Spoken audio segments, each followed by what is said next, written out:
नमस्कार दोस्तों, स्वागत है आपका SSC learning point by Singh sir. आज हम करेंगे 28 तारीख के शिफ्ट 1 का पेपर। चलिए फिर स्टार्ट करते हैं बिना देरी किए हुए। कह रहा है पहला सवाल, एक वर्ष के लिए 15% प्रतिवर्ष की दर से निवेश की गई एक निश्चित राशि पर अर्धवार्षिक रूप से चक्रवृद्धि ब्याज कितना है। तो 20% प्रतिवर्ष की दर से साधारण ब्याज उसी राशि की रकम कितने वर्षों में कितनी होगी, यानी कि साधारण ब्याज से हमें अमाउंट निकालना है। तो पहली कंडीशन में देखो, अगर टाइम देखते तो 1 वर्ष दिया, 6 महीने की 2 स्लैब बनती, तो टाइम हो गया अल्टीमेटली 2। अब अगर यहाँ पर रेट देखते तो कितनी बन जाएगी, आधी हो जाएगी, 7.5 हो जाएगी। अब जब हम इसकी इफेक्टिव रेट 2 साल की निकालते हैं तो उसके लिए आपको फार्मूला भी पता होगा, A+B AB अपॉन में 100। तो यहाँ पर 7.5 प्लस का 7.5 और प्लस में हो जाएगा 7.5 इंटू में 7.5 बटे में 100 हो जाएगा। समझ गए होगे। तो ये तो पूरा 15 बन गया। और प्लस में करेंगे, देखो 75 का स्क्वायर निकालना बहुत आसान है। कैसे निकालोगे, जैसे 5 का स्क्वायर 25 लिख दिया, और जब भी इसमें क्या करेंगे, एक नंबर एक्स्ट्रा, यानी कि 7 के आगे क्या आएगा, 8, 8 7 56, तो ये स्क्वायर हो गया। लेकिन ये हमेशा जिसमें लास्ट में 5 होगा उसी में फॉलो होगा, एक चीज ध्यान रखना, ठीक है। तो यहाँ पर कितना आ गया, प्लस में 56 25।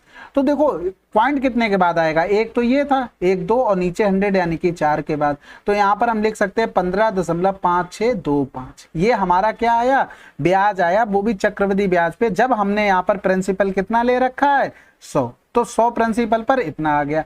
अब यहाँ से एक चीज और समझो, अगर प्रिंसिपल 100 होता, रेट हमारी 20% होती और हमारा टाइम होता 6 दूनी 12 13/2, तो यहाँ से हम ब्याज डायरेक्ट निकाल लेते। कितना आ जाता, 20 गुणे 13/2।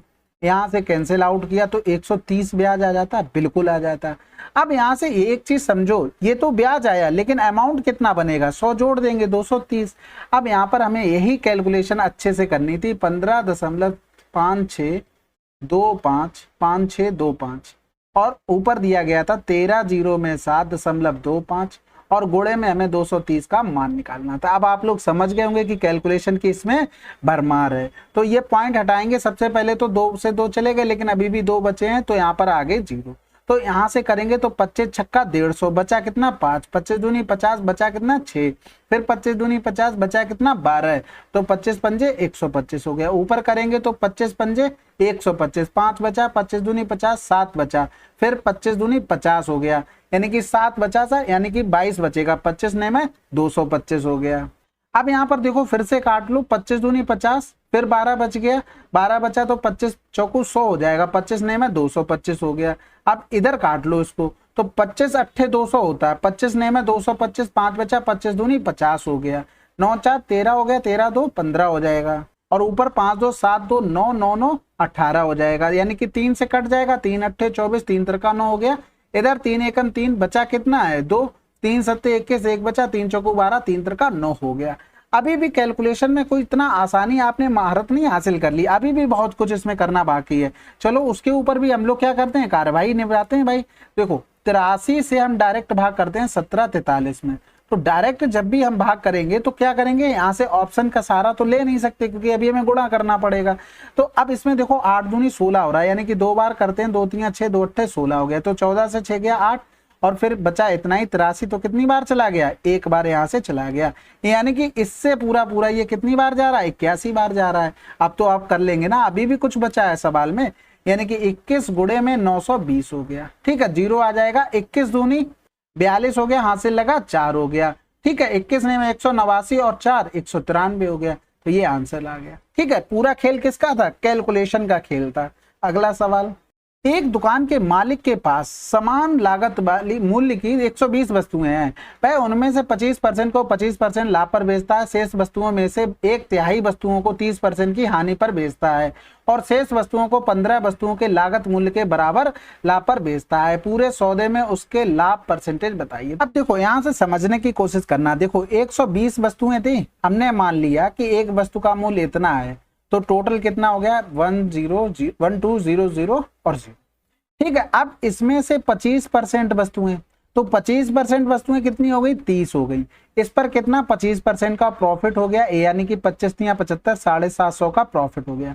ये कैसे आया, ऐसे आया। देखो 30 वस्तुएं थी, 30 का अगर हम कॉस्ट प्राइस लेते इतना आता, और इस पे 25% हम प्रॉफिट लेते तो ये तो 100 कट जाता, तो 25 या 75 750 आ जाता। तो हम इसी तरीके से लिखेंगे, ठीक है। अब कह रहा था शेष वस्तुओं की, भाई 25% बेचने के बाद क्या कह रहा था, शेष वस्तुओं की। तो 120 से 30 चला गया 90, 90 का 1/3 तो कितनी हो गई 30। इस पर 30% की हानि होती है, तो यानी कि यहाँ पर 900 रुपए की हमें लॉस हो गई।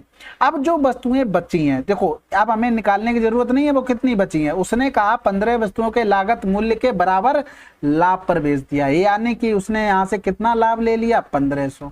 अब टोटल यहाँ से देख लो, अगर ये लाभ का है ये हानि का, तो यहाँ से बचा कितना प्लस का 600 बचा, यानी कि कुल मिलाकर यहाँ से टोटल लाभ कितना हुआ 0 5 7 6 13 हो गया। अब 1350 का हमें प्रॉफिट हुआ है और कितने पर हुआ है 12,000 पर हुआ है। गुणे में कर दो 100, तो 2 जीरो चले गए, 1 जीरो यहाँ से चला गया, यहाँ से 12 एकम 12 1 बचा, फिर 12 एकम 12 बचा कितना 3 बचा, फिर 12 दूनी 24 11 दशमलव समथिंग आंसर। ठीक है, तो आप इस तरीके से बिल्कुल आसानी से कर सकते हैं। अगला सवाल, 36 विद्यार्थियों के वर्ग ए में विद्यार्थियों की औसत आयु इतनी है, 44 विद्यार्थियों के वर्ग बी में विद्यार्थियों की औसत आयु इतनी है, दोनों वर्गों में मिलाकर विद्यार्थियों की औसत आयु क्या है। देखो आप देखो, अगर कैलकुलेशन आसान हुआ करे तो डायरेक्ट गुणा भाग करके कर लिया करो, नहीं आसान है तो फिर बना ही देंगे। देखो यहाँ पर 36 था और 44 था, इनका रेशियो बना लो संख्याओं का, तो यहाँ से करेंगे तो 4 नेम 36 4 एकम 4। अब यहाँ से लिख लो 9 का एवरेज था 12 और यहाँ पर 11 का एवरेज था 10। इनके बीच में संख्या मान लो कोई भी, या तो आप सिंपल से जिससे गुणा करने से डरते हो ना उसको मान लो, वो 0 हो जाएगा। हमने एवरेज इसका ऑप्शन देख के मान लिया कि 10 के आसपास कुछ रहा होगा, तो यहाँ पर तो कोई घटी बड़ी नहीं हुई, लेकिन ये प्लस का 2 हो गया। एक लोगों में 2 है तो 9 लोगों में 18 प्लस रहा होगा, यानी कि ये तो कंफर्म हो गया कि एवरेज हमारा 10 से ज्यादा आएगा, और 10 से ज्यादा 18 है, और बंटना कितने लोगों में यहाँ पर 20 लोगों में, टोटल ये 18 20 लोगों में बांटना पड़ेगा, तो 2 ने में 18 हो गया, यानी कि यहाँ से हम लिख सकते हैं पॉइंट का 9। तो 10 में कितना बढ़ जाएगा पॉइंट का 9 बढ़ जाएगा, तो आंसर आ गया 10.9। यहाँ पर ये थोड़ा हटा दो, ठीक है, क्योंकि बाद में कंफ्यूजन होगा जो सोल्यूशन देखेंगे पीडीएफ से। अगला सवाल, मान लीजिए 5 अंकों की न्यूनतम संख्या x है, जिसे 15 24 32 48 से विभाजित करने पर हर बार शेषफल 9 आता है, और x 19 से विभाज्य है, तो x के अंकों का योग बताइए। तो सिंपल सी बात है, देखो 15 24 32 15 24 और 32 48 इनका ले लो एलसीएम और उसमें 9 जोड़ दो, हमारा नंबर निकल के आ जाएगा। तो देखो सिंपल सी बात है, 15 यानी कि 3 लिखोगे तो यहाँ पर 3 पंजे 15 3 अट्ठे 24 हो गया, और इधर 16 हो गया, ठीक है।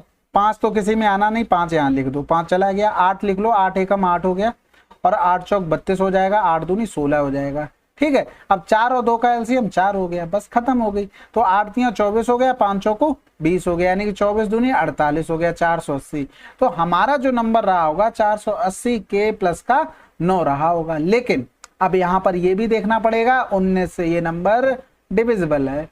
अब यहाँ पर के मान रखने पड़ेंगे हमें, के मान रखते जाएंगे, जो भी जितना यहाँ पर भी सेटिस्फाइड करेगा, लेकिन हमें 5 अंकों की संख्या चाहिए।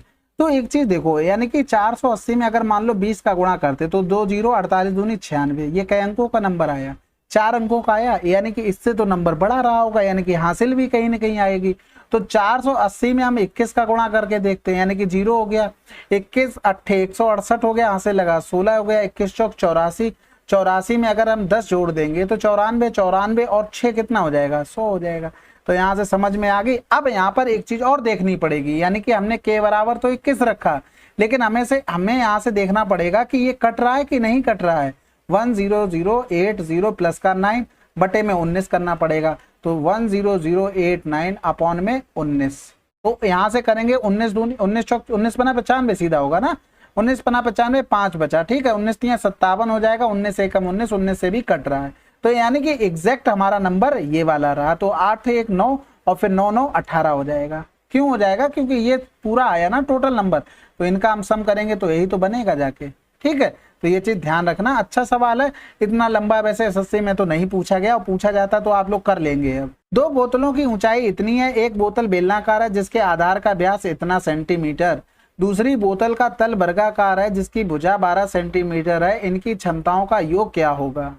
तो अब यहाँ से एक चीज समझो, 2 बोतल है, बेलन का तो आप आसानी से निकाल लोगे, पाई आर स्क्वायर एच होता है फार्मूला, ठीक है। तो यहाँ से 22 बटे में 7 करेंगे, आर का मान कितना दे दिया था 6 गुणे में 6, और ऊंचाई 28 हो गया। तो 7 चौक 28 हो गया, 22 चौक 88 हो जाएगा, या तो ऐसे कर लो 6 चौक 24, 24 छक्का 144 हो गया, हासिल में कर दो सॉरी गुणे में 22, 22 चौक 88, 22 चौक 88, 88 और 8 96 हो गया, 22 से कम 22 और 9 9 2 11 31 68 हो गया। ठीक है, अब दूसरी बोतल देखो, उसका बेस तो आपका वर्गाकार है, तो वर्गाकार है तो उसका एरिया निकालते 144 और बेस इंटू हाइट, हाइट मतलब बेस का एरिया इंटू हाइट और मिल जाता, काम हो जाता। हाइट कितनी दी थी दोनों की 28 दी थी, तो यहाँ से काम हमारा हो जाता, बिल्कुल हो जाता। अब यहाँ पर टेबल याद होना चाहिए था, 28 चौकू 112 हो गया, हासिल लगा 11, फिर 28 चौकू 112, 112 में 11 जोड़ेंगे तो 123 हो गया, हासिल लगा कितना हो गया 12 हो गया, फिर 28 से कम 28, 28 और 12, 28 2 30 40 हो गया। अब इसमें जोड़ दो 31 68, 8 2 10 हो गया, 6 4 10 हो गया, 2 हो गया 7200 आंसर। अगला सवाल, दो पाइप ए और बी टंकी को क्रम से 12 घंटे 15 घंटे में भर सकते हैं और सी नामक अन्य पाइप 25 लीटर प्रति घंटे की दर से खाली कर सकता है। यदि तीनों पाइप एक साथ काम करते हैं तो वे टंकी 10 घंटे में भर सकते हैं। टंकी की क्षमता बताइए। तो देखो ए बी और ए प्लस का बी माइनस का सी, ये तो भरने वाले हैं, ये भी भरने वाला है और ये सी केवल खाली करने वाला है। तो इसको 12 लगे, इसको 15, तीनों को मिलकर 10 लगे। इनका एलसीएम लेना पड़ेगा, तो यहाँ से 60 ले लो, 12 पंजे 60 हो गया, 15 चौकू 60 हो गया, 10 छक्के 60 हो गया। यानी कि इसकी इफिशियंसी 5 है, इसकी में 4 है, तो इसकी 3 रही होगी, तभी तो 5 4 9 3 घटाया होगा, 6 आई होगी इफिशियंसी। बात समझ गए, सबकी इफिशियंसी निकाल ली। अब यहाँ से अगर हम ये देखते कि खाली करने वाला पाइप खाली कितनी देर में करता है, तो बटे में 3, 3 दूनी 6, यानी कि ये खाली कर देता हमारा 20 घंटे में। समझ गए, यानी कि अब यहाँ से देखो 1 घंटे में वो 25 लीटर पानी निकाल रहा था, तो 20 घंटे में कितने निकालेगा, 500 लीटर पानी निकाल देगा। अगला सवाल, एक भी सवाल छोटी लैंग्वेज का नहीं है, देख रहे हो ना आप। दो बिंदुओं ए और बी के बीच की दूरी 100 किलोमीटर है। एक नाव द्वारा मंगलवार को धारा के प्रतिकूल यात्रा करने में लगा समय उसके द्वारा शनिवार को धारा के अनुकूल यात्रा करने में लगे समय के बराबर है। मंगलवार को धारा की चाल 2 किलोमीटर प्रति घंटा होती है और शनिवार को मंगलवार की चाल की आधी होती है। यदि मंगलवार को स्थिर जल में नाव की चाल 22 किलोमीटर प्रति घंटा है तो शनिवार को स्थिर जल की नाव की चाल ज्ञात कीजिए। भैया इसको 2 दिन तो आप लोगों को समझने में लग जाएगा, अगर पेपर में करने बैठ गए तो भैया उसी में पेपर चला जाएगा। तो आप हमेशा ध्यान रखना, जैसे ही आपको 2 लाइन या 3 लाइन से ज्यादा का सवाल मिले, कितना भी इजी हो, छोड़ के आगे बढ़ो, जब टाइम बचेगा आपके पास तब उसको फिर से कर लेना। ठीक है, चलो फिर समझते हैं। बात कह रहा था ट्यूसडे और सैटरडे की। ठीक है, जितनी डिस्टेंस वो गया था उतनी डिस्टेंस वापस आया। यहाँ पर देखो वो क्या हुआ था, प्रतिकूल गया है, यानी कि प्रतिकूल गया है तो a1 माइनस का b1 हो गया। अब यहाँ पर क्या हुआ, उसी की दिशा में दी गया है, तो यहाँ पर a2 प्लस का b2 कर लो, ये दोनों का समय बराबर है। कह रहा था मंगलवार को 2 किलोमीटर प्रति घंटा चाल थी किसकी, धारा की। बहुत बढ़िया बात है, तो यानी कि इसका मान कितना दिया था, 2 दिया था। शनिवार को आधी थी, शनिवार को आधी थी, यानी कि इसका मान a दिया गया था। ये तो कैंसिल हो गया, यानी कि हमसे पूछा गया है कि शनिवार को स्थिर जल में नाव की चाल और मंगलवार को स्थिर जल में नाव की चाल थी 22, यानी कि इसका मान दिया था 22। तो यहां से हम लिख सकते हैं 1/22 माइनस का 2 बराबर में 1/a2 प्लस का 1। तो यहां से हम लिख सकते हैं 20 बराबर a2 प्लस का 1। तो यहाँ पर a2 बराबर कितना आ गया, 19 किलोमीटर प्रति घंटा। ठीक है, अब ये समझाने की जरूरत नहीं है कैसे लिख दिया, आप बच्चे नहीं हो छोटे, इतने बढ़िया सवाल कर रहे हो तो आप बहुत अच्छे लेवल के हैं। ठीक है, चलो थोड़ा वो छोटा आया कुछ। पेट्रोल की कीमत में 35% की वृद्धि होने पर यदि पेट्रोल पंप के व्यय में कोई बदलाव नहीं होता है तो उपभोक्ता को खपत कितने % की कम करनी चाहिए। देखो इस सवाल को हम पहले भी बता चुके, 100 से 135 हो गई लेकिन उसकी खपत में कोई चेंज भी नहीं हुआ, तो यहाँ से वो यहीं पर पहुंचना चाहता है, तो 35 से 135 गुणे में 100, तो इतने ही % की कमी होगी। या तो आप ऐसे कर लो, 100 से 135 हो गया, अब वो खपत में कोई भी चेंजमेंट नहीं करना चाहता है, यानी कि खपत इन द सेंस कि उसका जो भी खर्च है ना वो वही रहना है। तो यहाँ पर देखो इन दोनों को गुणा करेंगे, ये तो खपत हो गई और ये मूल्य हो गया। तो यहाँ पर देखो इनको अगर गुणा करोगे तो जो यहाँ पर आएगा वही यहाँ पर आएगा, तो यहाँ से देखो कम करना पड़ रहा है, यानी कि 135 से कितना कम करना पड़ रहा है, 35, बस 35 किसमें कम हुआ, 135 में। तो 5 सत्ते 35 हो गया, 5 दूनी 10 हो गया, 5 सत्ते 35 हो गया, तो 700/27 हो गया। 27 यहाँ तो 81 होता है, 27 दूनी 54 हो गया, यानी कि 2 ऑप्शन तो कट चुके हैं हमारे। अब 27 दूनी जैसे ही 54 किया तो बचा कितना, 16, 16 का मतलब कितना हो गया, 160 हो गया। 27 पंजे 135 होता है, जिसमें 25 लिखा है, आंसर लगा दो, बात खत्म। बस टेबल तो याद करने ही पड़ेंगे भाई, टेबल याद नहीं होंगे तो कैसे काम चलेगा। रमेश ने पहले 2 वर्षों के लिए 5.5% प्रति वर्ष की दर से, अगले 6 वर्षों के लिए इतने वर्ष की दर से, 8 वर्षों से अधिक की अवधि के लिए इतने की दर से उधार लिया, 12 वर्षों के भुगतान के लिए ब्याज इतना है, तो कितना धन उधार लिया। सिंपल सी बात है, देखो 2 वर्षों के लिए 5.5, 6 वर्षों के लिए 8.5, तो यहाँ पर कितने वर्ष हो गए, 2 और 6 8 हो गए, और अभी 12 वर्षों की बात कर रहा, तो 4 वर्ष बचे, इसके लिए रेट क्या हो जाएगी, 14% हो जाएगी। तो 2 पंजे 10, 2 पंजे 10 है 11, 6 पंजे 30, 6 48, 3 51 हो गया, 14 चौकू 56 हो गया, 6 1 7 1 8 हो गया, 5 1 6, 6 5 11 हो गया। 118 का मान दिया था 10030, हमें चाहिए क्या था, धन के यानी कि 100 का मान, तो 10030 अपॉन में 118 इंटू में 100 हो गया। ठीक है, तो यहाँ से काट लो, 2 पंजे 10 हो गया, 2 ने में 18 हो गया, 2 पंजे 10 0 हो गया, 2 एकम 2, 2 पंजे 10 हो गया। अब डायरेक्ट हम भाग करते हैं, जैसा हमारा जन्म सिद्ध अधिकार है हम वैसे ही करेंगे। अब यहाँ पर देखो ऑप्शन का सहारा लेते हैं, सबसे बड़ा क्या 9 है, 9 पन्ना 45 करेंगे, लेकिन 9 ने 81 भी करना पड़ेगा भाई। 59 गुणे 9 करेंगे तो 9 ने 81 हासिल लगा 8, 9 पन्ना 45 और 8 53 हो गया, जो कि बड़ा आ रहा है, तो ये तो ऑप्शन चला गया। उसके बाद कौन सा है, 8 है, तो 8 का करेंगे, 8 ने 72, 8 पन्ने 40, 40 और 7 47, 8 बार भाग चला जाएगा।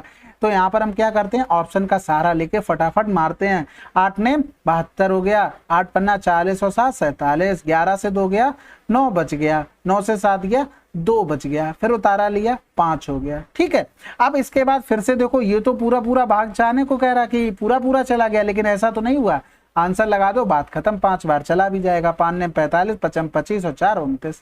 ठीक है, अब इस जिसको ये लग रहा होता कि ऐसे भाग किया जाएगा, तो भैया आप खुद से कर लेना ये सवाल। ठीक है, बिना देखे फिर से करना, आगे भी सवाल आप कर लेना जिसको ये लगता हो कि इस तरीके से किए जाएंगे सवाल। ठीक है, आप बनाइए, सारी पूरी शिफ्ट को बना लीजिए, आपको पता लगेगा। 45 किलोमीटर चलने के लिए किरण को स्वामी से 5 घंटे अधिक लगते हैं, लेकिन यदि किरण अपनी चाल को दोगुना कर देता है तो स्वामी इतने घंटे आगे निकल जाता है, स्वामी की चाल क्या होगी। अब यहाँ से देखो, जो कुछ भी हो रहा है वो किरण से ही हो रहा है। देखो किरण को यहाँ पर टाइम ज्यादा लग रहा है, किरण यहाँ पर भी आगे निकल जा रही है, यानी कि जो भी हमें करना है वो किरण से हम कर लेते हैं। तो देखो स्पीड में क्या हुआ, इसकी 1 से 2 गुना हो गई, टाइम कितना हो जाएगा 2 से 1 गुना, हमारे हिसाब से टाइम में डिफरेंस 1। लेकिन क्वेश्चन में देखो 5 घंटे पहले लाइन में करा और दूसरी लाइन में कितना कह रहा है, 2 सही 1/2, यानी कि 5 2 7 7 दूनी 14 15/2 कह रहा है। तो क्वेश्चन में 15/2 बोला, लेकिन एग्जैक्ट उसका टाइम कितना था, 2 बराबर निकाल लेंगे तो 15/2 गुणे में 2 कितना था, 15 घंटे था।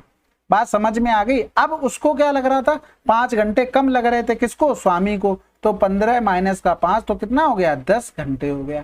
तो यहाँ पर कर लेंगे, इसकी स्पीड निकालनी थी, तो कितनी आ जाएगी 4.5 किलोमीटर प्रति घंटा। अगला सवाल, ए किसी कार का 3/4 भाग 12 दिनों में, बी शेष कार को 5 दिनों में करता है, ए और बी मिलकर उस कार को कितने दिनों में पूरा करेंगे। तो देखो 3/4 भाग वो कर रहा था 12 दिन में, समझ गए, यानी कि पूरा भाग 4 था, उसमें 3 कर रहा था 12 दिन में। तो अगर हम निकालते कि पूरा काम कितने दिनों में करेगा तो 3 से भाग करना पड़ता। कहने का मतलब है 3 भाग अगर 12 में कर रहा है तो 4 कितने में करेगा, 16 दिन में, यानी कि ए कर रहा था कितने, 16 दिन में।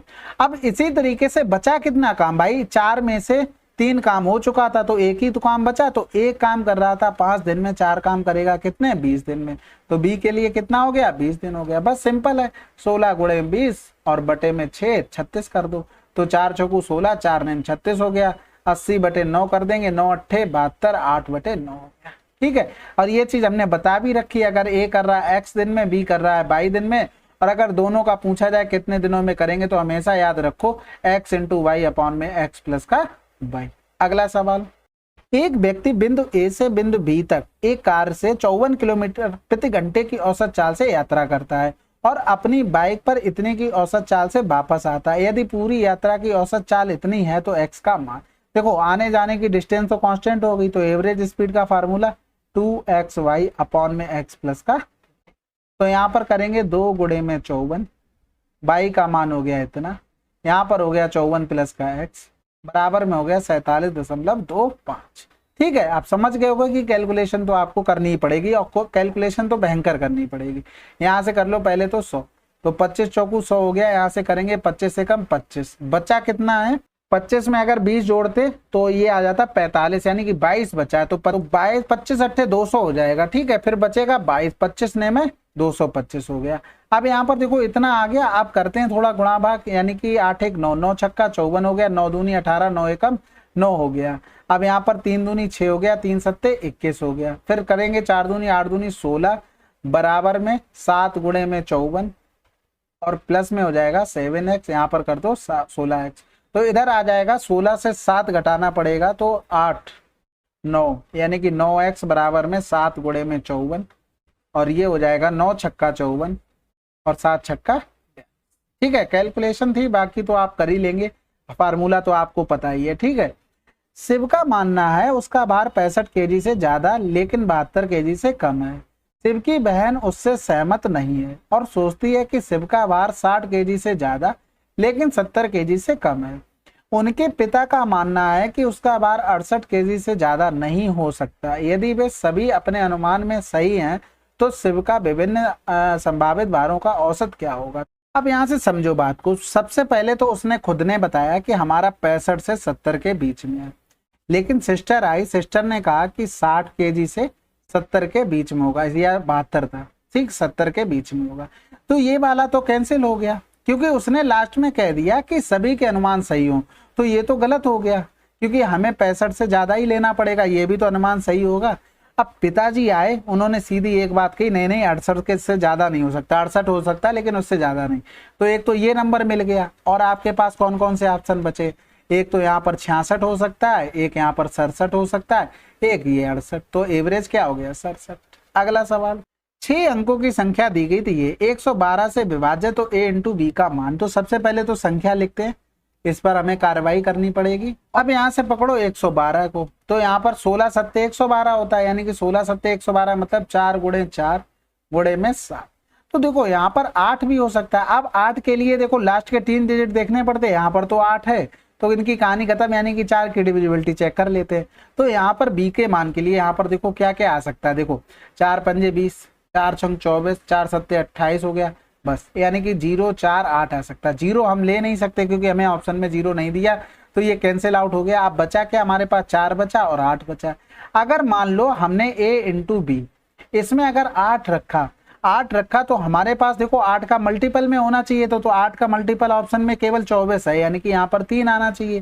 तो यानी कि अगर हम 3 रखें यहाँ पर 8 रखें तो 7 का मल्टीपल हमें चेक करना पड़ेगा। तो 7 से देखो 7 एकम 7, यानी कि नंबर देखो यहाँ पर ये बन गया, जाके बटे में कर दो 7, तो 7 एकम 7 कितना बच गया, 3 बच गया, 7 चौक 28 हो गया, फिर 5 बच गया, 7 अट्ठे 56 हो गया, बचा कितना है 2, 7 3 21, 7 से नहीं कटा, यानी कि कैंसिल। हमारा आंसर आ गया क्या, 4 आ गया बी बराबर। ठीक है, ये तो बात समझ गए ना। तो बी बराबर हम कितना रखेंगे, अब हमें रखना पड़ेगा 4, यानी कि बी बराबर 4। अब यहाँ पर देखो 4 के मल्टीपल फिर से देखते हैं भाई, ये तो यहाँ पर 4 का मल्टीपल क्या क्या हो सकता है। ऑप्शन में देखो 18 तो नहीं होगा, 30 भी नहीं होगा, यानी कि 12 बचा, 24 बचा। 24 वाले पे तो हम चेक कर चुके, फिर भी हम एक बार कर लेते हैं। मान लो 6 रखा, तो ये आपके ऊपर छोड़ दे रहा हूँ। ठीक है, यहाँ पर 4 गुणे हम 3 रखते हैं, क्योंकि यही देखो मेन चीज होती है, ऑप्शन का सहारा तो लेना ही पड़ेगा। यहाँ पर 3 रखोगे तो बिल्कुल आपका आसानी से कट जाएगा, तो हमारा आंसर हो जाएगा। ठीक है, थोड़ा बहुत ऑप्शन का सहारा लिया, थोड़ा बहुत। अब हम आपको ऐसे ही बता देते कि 4 रखो 3 रखो, ये खत्म हो जाएगा। हर प्रोसेस बता दिया कि आप कहां तक सोच सकते हो, कैसे चीजें आ सकती हैं। ठीक है, अब ये देखो आसान सवाल है, बस पलटते चले जाओ उनको, बस इतना ध्यान रखना ये 2 प्लस का है, बाकी बात जो सॉल्व करके आएगा वो। तो 4 चौकू 16, 16 से गया 15 हो गया, तो यानी कि 3 माइनस का, और यहाँ पर 4 ऊपर आ जाएगा और बटे में 15, तो 15 यहाँ 45, 45 से 4 चला जाएगा, यहाँ पर 2 लिख दो। 45 से 4 चला गया तो कितना बचेगा 41, 15 पहुंच जाएगा ऊपर। तो 2 एकम 2, 2 चौकू 8 हो गया, माइनस का 15 बटे में 41 हो गया। तो यहाँ पर लिखेंगे 12 से 5 गया 7 बच गया, और 7 से 1 गया 6 बटे में 41 हो गया। तो देखो ये पूरा अपॉन में लिखा, यानी कि इसका जो भी मान आएगा तो यहाँ पर 1/67 अपॉन में 41 आ जाएगा। तो यहाँ पर 2 प्लस का 41 ऊपर चला गया, 61 नीचे, यानी कि 2 से 41 बटे 67 आंसर। अगला सवाल, अब यहाँ पर देखो स्क्वायर का खेल आ गया। देखो 47 का स्क्वायर निकालना बहुत आसान है। 50 से 47 कितना कम है, 3 कम है, तो 3 का स्क्वायर लिख दो, बट 2 डिजिट में लिखना है यहाँ पर। अब 25 से उतना ही कम कर दो, जितना 47 50 से कम था, 25 से उतना ही कम कर दो, तो ये आ जाएगा 22, यानी कि 2209, यानी कि 2209 में 392 जोड़ दो, 9 2 11 के 1 हासिल लगा 1 हो गया, यानी कि 0 हासिल लगा 1 हो गया, 3 3 3 6 हो गया, यहाँ पर 26 0 1 हो गया। अब यहाँ पर देखना ये 26 25 से एक ज्यादा लिखा, यानी कि कहीं ना कहीं ये 51 का स्क्वायर है, यानी कि ये पूरा सॉल्व करने के बाद आया अंडर रूट में 26 0 का 1, और ये बन गया किसका, 51 का स्क्वायर था, तो रूट से बाहर निकाल लिया।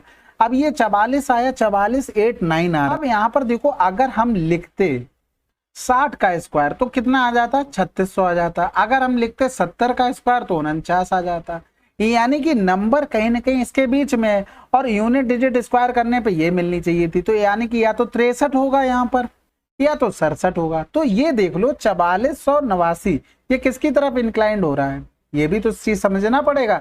ये किसकी तरफ हो रहा है, 67 की तरफ हो रहा, तो यही तुम्हारा स्क्वायर बन जाएगा।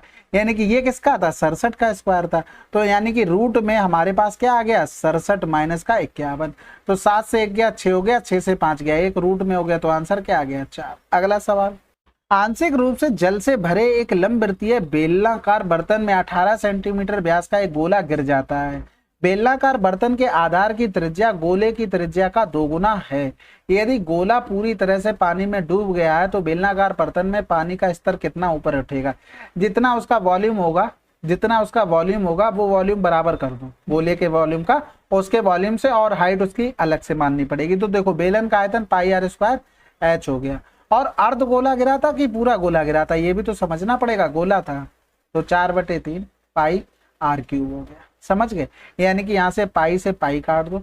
अब गोले का व्यास कितना दिया था, 18 दिया था, यानी कि रेडियस कितनी हो जाती, आर ही रखो यहाँ पर, बटे में 2 9 हो जाती। तो अब ये समझो बेलन का कितना हो जाता भाई, सिलेंडर का कितना हो जाता, 18 हो जाता। समझ गए बात को, तो यहाँ पर रख दो 18 गुणे में 18 इंटू में एच बराबर में 4/3, 9 गुणे में 9 गुणे में 9 हो गया। तो ये तो चला गया यहाँ से पूरा 3 3 9, एच बराबर 3 हो गया। ये चीज ध्यान रखना, ठीक है। उसके जितना भी वो पानी हटाता है ना, जितना पानी ऊपर उठ के आता है, जैसे बाल्टी में तुमने कंकड़ डाला, उससे पानी कुछ ऊपर उठेगा, जितनी हाइट तक वो ऊपर उठेगा उसका वॉल्यूम उस गोले के वॉल्यूम के बराबर होगा। बात खत्म। अगला सवाल, सुरेश और नरेश किसी कार्य को इतने दिनों में कर सकते हैं यदि वे प्रत्येक एक दिन एकांतर रूप से काम करना शुरू करते हैं। यदि कार्य की शुरुआत सुरेश करता है तो वे कार्य का 75% पूरा कितने दिनों में कर देंगे। तो 12 15 काम किसने शुरू किया, सुरेश ने, फिर आएगा नरेश। तो यहाँ से एलसीएम ले लो, 60 हो जाएगा, 15 चौकू 60, 12 पंजे 60। तो सुरेश भाई साहब आ गए, सबसे पहले ये आ गया। तो 5 4 9, 60 में करेंगे, 9 से भाग, 75% और कर लो, 25 नहीं 75, 25 चौकू 60 और 15 चौकू 60। तो यहाँ से करेंगे ये 3 त्रिका 9, 3 पंजे 15, यानी कि 5 दिन में पूरा काम हो गया। और ये हमारा काम था कितने, 2 डेज का, तो इस 2 डेज का इसमें गुणा करना पड़ेगा, 10 दिन आंसर। कुछ तो आसान मिला, चलो बाकी तो बहुत अच्छी शिफ्ट है। अच्छी इन द सेंस मतलब आपके ये होगा, अगर आप इसको कर लेंगे तो आपको घबराहट नहीं होगी, आपको ये लगेगा हम बहुत कुछ करके आए हैं, पेपर कैसा भी आ जाए हम उसको तोड़ फोड़ देंगे बस। यदि सभी देशों का कुल आयात इतना करोड़ था तो 2020 में सभी देशों का समेक्षित लाभ कितना होगा। अब यहाँ से देखो, जो सभी देशों का 2020 का कह रहा है तो उसी का दिया होगा। अगर सभी देशों का बोल रहा था लेकिन सभी ईयर का नहीं बोला था, सभी देशों का बोल रहा था, तो ये देश थे, यानी कि इनके हिसाब से ये निर्यात था। तो हम देख लेते हैं यहाँ से 5 5 10 की 0 हासिल लगा 1 हो गया, 7 7 14 5 19, 19 और 9 28 हो गया, हासिल लगा 2 हो गया, 3 हो गया, 380 माइनस कर दो 285, तो 10 से 5 गया 5 हो गया, तो 17 से 8 गया 9 हो गया, आंसर आ जाएगा 95।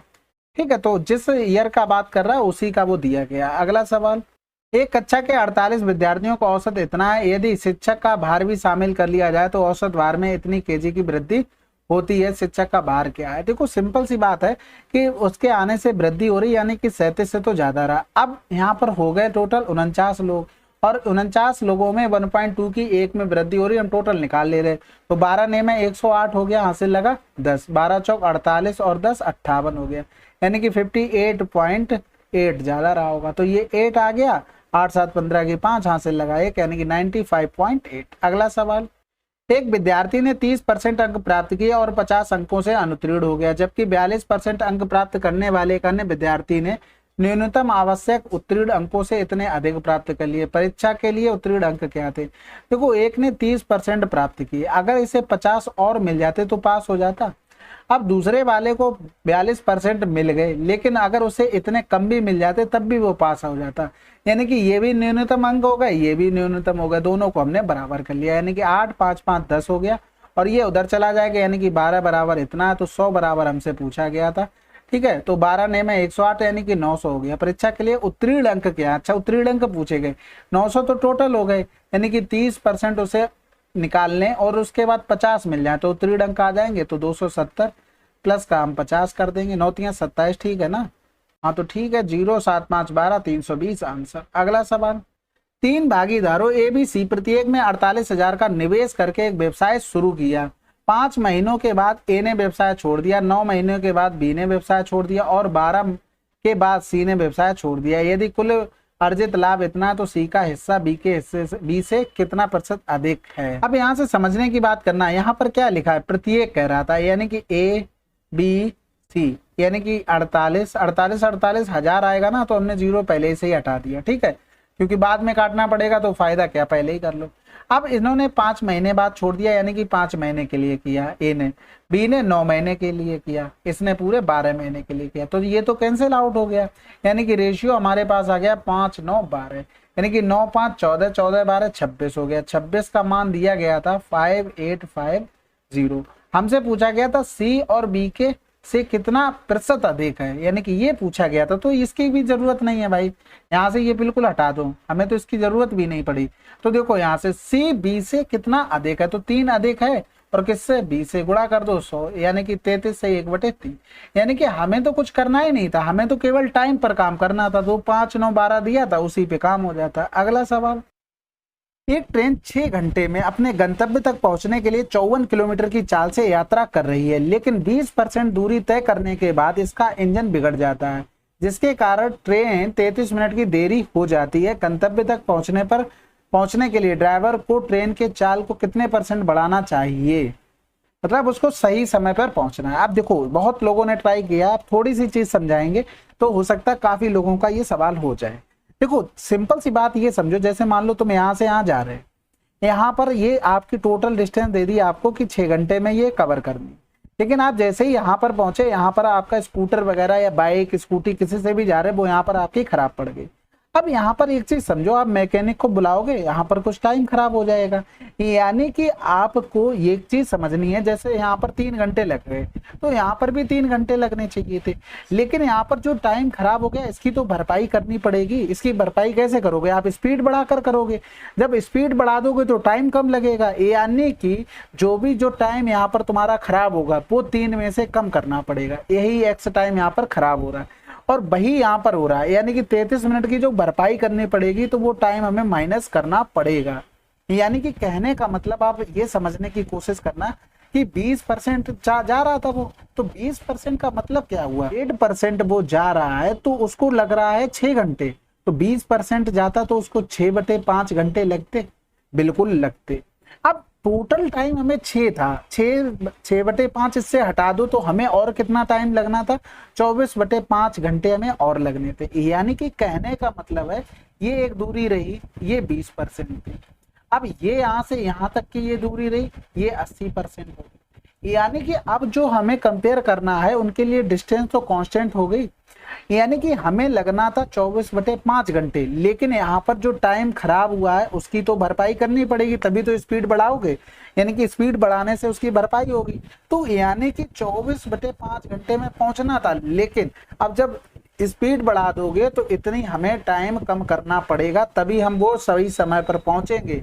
नहीं तो सही समय पर कैसे पहुंचोगे? जैसे मान लो यहाँ पर पहुंचे, अगर आप जोड़ दोगे तो ये टाइम तो बढ़ जाएगा ना, लेकिन सही समय पर कैसे पहुंच रहे? नहीं पहुंचोगे। तो यानी कि हमें ये टाइम की भरपाई करनी पड़ेगी, कम करनी पड़ेगी।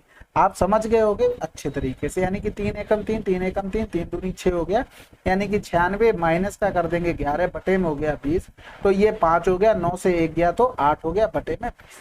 अब एक चीज समझना, आपके लिए ये तो पता होगी कि यहाँ पर डिस्टेंस तो कांस्टेंट हो गई, 80% दोनों के लिए कांस्टेंट हो गई।